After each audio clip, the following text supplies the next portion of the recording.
சன்னியாசம் வாங்குறதுக்கு முன்னாடி பிரம்மச்சரியமாக தான் இருக்கார் அவரு. ஸோ அதுக்கு காலம்பர அவருக்கு அந்த சந்தியாவந்தனம் செய்வது, சரி சமிதாதனம் செய்யறதெல்லாம் முடிச்சிட்டு, சரி அதுக்கு பின்பு அவர் வந்து அந்த குளத்துல இறங்கி அந்த மந்திரம் எனக்கு சந்நியாசம் கொடுங்கோன்னு அதை கேட்டு இந்த மந்திரம் வந்து சொல்லி அவர் வடக்கு நோக்கி அடி எடுத்து வச்சு வர மாதிரி வந்து, அப்புறம் சுவாமிகள் இப்ப வந்து நம்மளுக்கு விஜயேந்திர சங்கர விஜயேந்திர சுவாமிகள் வந்து அந்த காவி கஷாயம் காவி அதை கொடுத்தார்.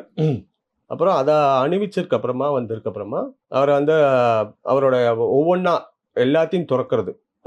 சந்நியாசம் கொடுங்கன்னு கேட்கறதுக்கு முன்னாடி எல்லாத்தையும் துறக்கிறது. இந்த உலகில இருக்கக்கூடிய எல்லாமே உடையிலேருந்து ஆரம்பிச்சு அவரோட பூணூல், சிகையில இருக்க கடைசி உச்சி குடுமின்னு சொல்லக்கூடியது, அதை கையாலேயே எடுக்கிற மாதிரி அதெல்லாம் எடுத்து அவர் எதுவும் இல்லாமல் இந்த சன்னியாசி புது பிறவி எடுக்கிற மாதிரி சரி இந்த இதுக்கு வந்து சன்னியாசம் வேணும்னு கேட்டு வராரு.